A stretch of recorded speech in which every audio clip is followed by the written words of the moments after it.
අපි types of wine ගැනත් red wine එකක් සහ white wine එකක් හදන process එක ගැනත් හොඳ දැනුමක් ලබාගෙන තියෙනවා. අද මම ඔයාලත් එක්ක කතා කරන්න යන්නේ කොහොමද මේ rosé wine එකක් හදාගන්න process එක ගැන. මේ rosé wine එක හදන process එක ගැන කතා කරද්දී අපි අනිවාර්යයෙන්ම දැනගත යුතු කාරණා දෙකක් තියෙනවා. ඒකේ පළවෙනි කාරණාව තමයි rosé wine එකක් හදන ක්‍රමය බොහෝ දුරට red wine එකක් හදන process එකට සමානයි. දෙවෙනි කාරණාව තමයි rosé wine එකක fermentation එකක් සිද්ධ වෙන්නේ white wine එකක fermentation එකක් සිද්ධ වෙනවා වගේ cooler temperature එකක. හරියට celsius අංශක 12ත් 22ක් වගේ අතර තමයි මේ alcoholic fermentation එක සිද්ධ වෙන්නේ. ඉතින් මම මීට ඉස්සෙල්ලා කතා කරපු red wine process එකේ සහ white wine process එකේ වගේ මේ වෙලාවේදී wine makers ලා ගැනවත් grape harvest එක ගැනවත් acidity level එක ගැනවත් කතා කරන්න යන්නේ නැහැ. නමුත් rosé wine එකක් හදන process එකේදී අපි දැනගත යුතු ක්‍රම හතරක් තියෙනවා. අන්නේ ක්‍රම හතර ගැන තමයි මම අද ඔයාලත් එක්ක කතා කරන්න යන්නේ. මේ ක්‍රම හතර පිළිවෙලින් ගත්තොත් පළවෙනිම ක්‍රමය තමයි maceration කියන ක්‍රමය. මේකට අපි skin contact, limited maceration සහ intentional rosé කියලා කියන්නේ එකම method එක තමයි. දෙවෙනි ක්‍රමය තමයි direct press කියන ක්‍රමය. මේකට අපි zero skin contact කියලා කියනවා. තුන්වෙනි ක්‍රමය signé කියන method එක. මේ signé කියන word එක French word එකක්. ඒකේ English meaning එක ඇවිල්ලා bleeding කියන තේරුමයි. හතරවෙනි ක්‍රමය අපි කතා කරන්නේ blending කියන method එක හැටියටයි. ඉතින් මේ ක්‍රම හතරෙන් මොකක් හරි ක්‍රමයක් පාවිච්චි කරගත්තොත් තමයි අපිට හොඳ rosé wine එකක් හදාගන්න පුළුවන්. ඉතින් අපි කතා කරමු කොහොමද maceration කියන process එකෙන් rosé wine එකක් හදාගන්නේ කියලා. ඔයාලට මතක ඇති මම red wine එකක් හදන process එකේදී ඔයාලට කියලා දුන්නා මොකක්ද මේ maceration කියලා කියන්නේ. maceration කියලා කියන්නේ crush කරගත්ත red grape juice එක අපි transfer කරනවා stainless steel vat එකකට. එහෙම transfer කරලා අපි ඒක soak කරගන්නවා 3 to 4 weeks. මෙතනදී grape skin, grape seeds, grape pulp and the grape juice තමයි මේ maceration කියන process එකේදී soak වෙන්නේ. මෙතනදී සිද්ධ වෙන්නේ wine එකට අවශ්‍ය color, tannin සහ flavor කියන component තුන add වෙන එකයි. red wine එකක් හදද්දී මේක සති 3-4කට පස්සේ මේක drain කරලා press කරලා මේක fermentation කරලා red wine එකක් හදා ගන්නවා. නමුත් rosé wine එකක් හදන process එකේදී මේ wine maker විසින් පැය දෙකක් පැය 48ක් වගේ අතර කාලෙදී මේක drain කරලා මේක press කරලා මේ rosé wine කියන style එක හදා ගන්නවා. මේ method එක ගොඩක් ලෝකයේ ප්‍රචලිත method එකක්. යුරෝපයේ ගත්තාම ප්‍රංශය, ඉතාලිය, ස්පේන් කියන රටවල් වල මේ ක්‍රමයට rosé wine හදා ගන්නවා. ඉතින් අපේ දෙවෙනි method එක තමයි rosé wine එකක් හදාගන්න direct press කියන method එක. මේ direct press කියන method එක ගැන කතා කරද්දී මම ඔයාලට ඉස්සෙල්ලා කිව්වා මේක zero skin contact කියලා. එහෙම නැත්නම් very limited skin contact. ඒකට හේතුව තමයි ටික harvest කරගත්ත red grape bunches ටික crush කරන්නේ නැතුව sort out කරලා කෙලින්ම මේක press කරගන්න.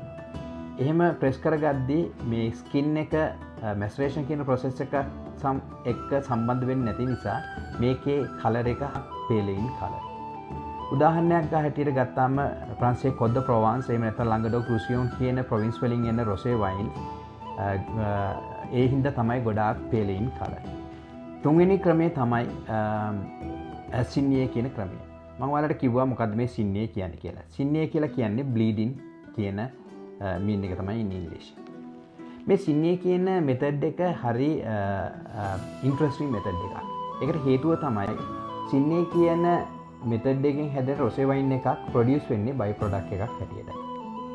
ඒක සිද්ධ වෙන්නේ ගොඩක් වෙලාවට red wine එකක් හදන grape juice එකක් maceration වෙන අතරතුරේදී wine maker විසින් ඒ maceration වෙන grape juice එකෙන් ප්‍රමාණයක් drain කරගන්නවා.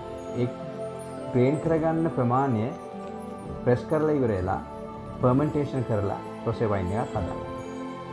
හතරවෙනි ක්‍රමය තමයි මේ blending කියන method එක. මේ blending කියන method එක භාවිත කරලා රොසේ වයින් එකක් හදාගන්න එක යුරෝපියන් යුනියන් විසින් ඇප්‍රූවල් කරලා නැහැ.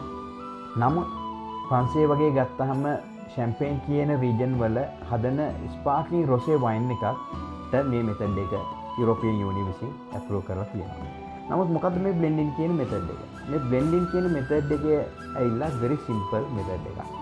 හදාගත්ත white wine එකකට හදාගත්ත red wine එකක් mix කරලා wine එකකට අවශ්‍ය color එක සහ flavor එක ඇති කියලා ඉතිච්චාම නතර කරලා බොටල් කරලා හදාගන්න wine style එක තමයි මේ බ්ලෙන්ඩින් කියන rosé wine. ඉතින් මෙන්න මේ ක්‍රම හතරෙන් එකක් පාවිච්චි කරලා හදාගත්තොත් තමයි ඔයාලට හොඳ rosé wine එකක් හදාගන්න පුළුවන්. wine එක හදාගන්න අපිට අනිවාර්යයෙන්ම red grape variety එකක් අවශ්‍යයි. මේ red grape variety ගැන අපි කතා කරද්දී ලෝකයේ ගොඩාක්ම ප්‍රසිද්ධ red grape එක තමයි rosé wine එකක් හදාගන්න Grenache කියන French red grape එක. මේකට අපි Garnacha කියලා කියනවා ස්පේන් වල. ඊගව grape variety එක ගැන කතා කරොත් අපිට කියන්න පුළුවන් Syrah කියන grape variety එක. මේකත් French grape variety එකක්. නමුත් same grape variety එක අපි ඕස්ට්‍රේලියාවේ කියන Shiraz කියලා. තුන්වෙනි grape variety එකත් French grape variety එකක්. ඒකට අපි කියන්නේ Cinsault කියලා. මේ grape වලට අමතරව ඔයාලා කැමති නම් Pinot Noir, Cabernet Sauvignon, Zinfandel ඔය කියන ඕනෑම grape variety එකකින් rosé wine එකක් හදාගන්න පුළුවන්. අනිත් කාරණාව තමයි rosé wine ගැන කතා කරද්දී ගොඩාක් දුරට මේ ලේඩිස්ලා අතර තියෙන මතයක් තමයි rosé wine එකක් කියන්නේ sweetening style wine එකක් කියලා. ඇත්තටම ඔයාලට මේ පේන විදිහට මගේ මේ left hand side එකේ තියෙන කිසිම wine එකක් sweetening style wine rosé wine එකක් නෙමෙයි. ඒකට හේතුව තමයි ඒවා හදලා තියෙන method එක. ඉතින් මේ ලංගඩොක් වලින් එන සහ කොද්ද ප්‍රොවන්ස් වලින් එන මේ වයින් දෙක මේක dry සහ medium to dry style wines. ඒ වගේම තමයි මේ කොද්ද රෝන් වලින් එන මේ වයින් එකත් rosé wine එකත් මේකත් medium to dry wine එකක්. නමුත් rosé wine ගැන කතා කරද්දී මේ white Zinfandel කියන කැටගරි එක little bit sweet in style. ඒකට හේතුව මේකෙදි මේ මැසරේෂන් කියන process එක මෙයාලා භාවිතා කරනවා. නමුත් බොහොම පොඩි කාලයක්, ඒ කියන්නේ පැය 5ක් පැය 36ක් වගේ පොඩි කාලයක තමයි මැසරේෂන් කියන process එක වෙන්න දෙන්නේ. එහෙම මැසරේෂන් කරගත්ත grape juice එක මෙයාලා drain කරලා ඉවර වෙලා මේ පුලි permanent කරන්නේ නැතුව මේක bottle කරනවා. එතකොට මේ grape juice එකේ තියෙන sugar residual sugar ටිකක් ඉතුරු වෙනවා. අන්න ඒ හේතුව නිසා මේ white Zinfandel එහෙම නැත්නම් blush කියන මේ කැටගරි එකේ wine ටිකක් little sweet in style. ඉතින් කවුරු හරි lady කෙනෙක් කැමති නම් sweet wine එකක් බොන්න rosé ගොඩාක් වෙලාවට යාලට තියෙන best choice එක තමයි මේ white Zinfandel කියන or blush කියන කැටගරි එකේ wine. ඉතින් මෙන්න මේ විදිහට තමයි අපි rosé wine එකක් අපිට හදාගන්නේ. ඉතින් ඉස්සරහට මම බලාපොරොත්තු වෙන ඔයාලට වෙනත් විදිහේ වීඩියෝ ටිකක් ගේන්න. එතකන් ඔයාලට සුබ දවසක්. මේ වෙනකන් වීනෝ සිංහලෙන් ඔයාලා subscribe කරලා නැත්නම් subscribe කරලා තියාගන්න. ඔයාලට මේ අලුත් වීඩියෝ බලන්න.